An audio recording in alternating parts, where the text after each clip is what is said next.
안녕하세요. 오늘 큐티 말씀을 함께 나누고자 합니다. 잠언 9장 1절부터 12절까지 말씀입니다.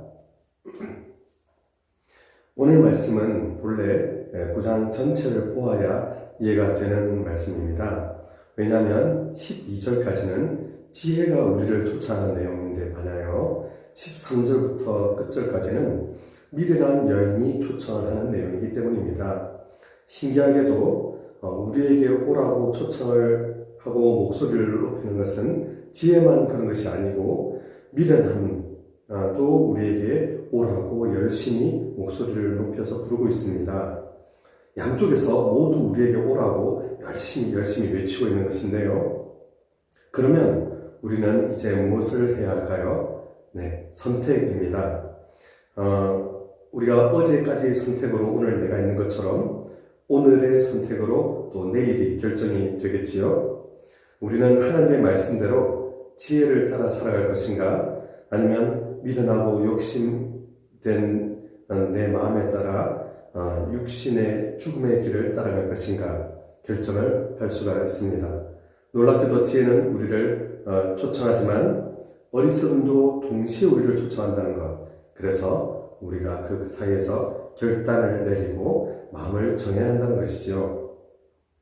우리가 어느 쪽으로 초청되어 가느냐에 따라서 결국 우리의 결정에 대한 결과가 이제 완전히 달라지게 되는데요.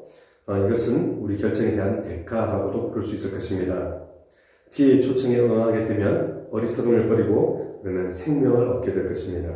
하지만 반대로 어리석은 길에 따라가게 된다면 우리는 어떻게 될까요? 죄를 짓는 달콤함은 있으나 끔찍한 삶의 결과를 얻게 된다는 것입니다. 먼저 지혜의 초청을 가만히 보면요, 아름답고 놀라운 기둥이 제대로 있는 큰 집에서 고기랑 온갖 아름다운 음식들을 잔뜩 이렇게 차려서 우리를 부릅니다. 와서 즐기고 먹고 쉬라고 합니다. 그러나 과연 그렇게 쉬는 것으로 끝이 나는가 하면 아닙니다. 6절에 보니 어리석음을 버리고 생명을 얻으라, 명철의 길을 행하라 하느니라. 아멘. 그렇습니다. 지혜가 초청하는 길은 생명의 길이며 명철의 길입니다. 지혜를 따라 행하면 곧 생명과 명철을 얻게 된다는 것이죠. 그러면 어떻게 지혜를 따라 행할 수가 있게 될까요?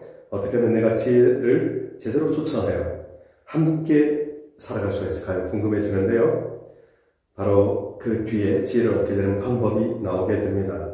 8절, 9절 말씀입니다. 읽어드리겠습니다.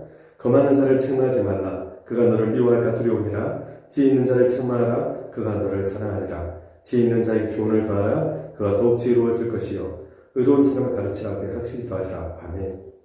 무슨 말씀입니까? 지혜를 얻는 중요한 도구로서 책망이 등장하게 되고요. 그 거만한 자에게는 책망을 해봐도 소용이 없다. 지혜를 얻는 중요한 도구인 이 책망을 오히려 멸시하고 또 책망한 사람을 미워할 것이라고 이야기를 합니다. 하지만 지혜로운 자를 책망하게 되면 그가 너를 사랑할 것이다. 다른 말로 사랑을 얻게 된다는 뜻입니다. 그러면 이 말을 바꿔서 본다면 지혜를 얻기 원한다면 겸손하게 책망을 잘 들으라는 것입니다. 거만하여 책망을 싫어하면 지혜를 떠나가고 지혜롭게 책망을 잘 받아들이면 지혜가 더한다라고 합니다. 그래서 8절에 보니까 책망과 동일한 뜻이 9절에는 교훈이라는 말로 등장하는데요. 정말 지혜 있는 사람은 책망, 교훈을 주는 순간 더욱 지혜로워진다고 합니다. 그러면 우리가 어떤 책망, 어떤 교훈을 받아야 될까요? 바로 오늘 본문 10절에 나오는데요. 여호와를 경외하는 것이 지혜의 근본이요 거룩하신 자를 아는 것이 명철이니라. 아멘. 여호와를 아는 것, 곧 거룩하신 자를 아는 것, 여호와의 말씀 앞에 무릎 꿇는 삶, 거기에 생명이 있고 거기에 지혜가 있고 거기에 명철이 있다. 그 말씀이 바로 여기 나오는 것이죠.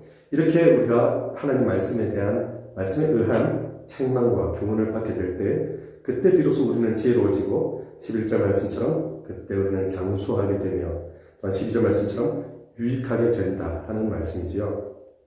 저는 그래서 오늘 말씀을 통해서 말씀의 책망과 교훈을 겸손하게 받아들이자, 거부하지 말고 무릎 꿇고 하나님의 원하시는 길을 가자, 이렇게 말씀에 대한 적용을 해보았습니다. 그리고 기도 제목으로는 그렇게 말씀 앞에 무릎 꿇을 수 있는 제가 되게 하여 주옵소서 이렇게 기도하게 되었습니다. 귀한 은혜가 오늘 하루도 함께 하시길 바랍니다. 기도하겠습니다.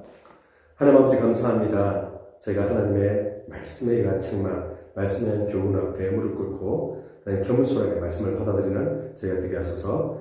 그래서 더욱 지혜로워하시고 하나님 앞에서 아름다운 인생 살게 하소서. 예수님 이름으로 기도드립니다. 아멘. 감사합니다.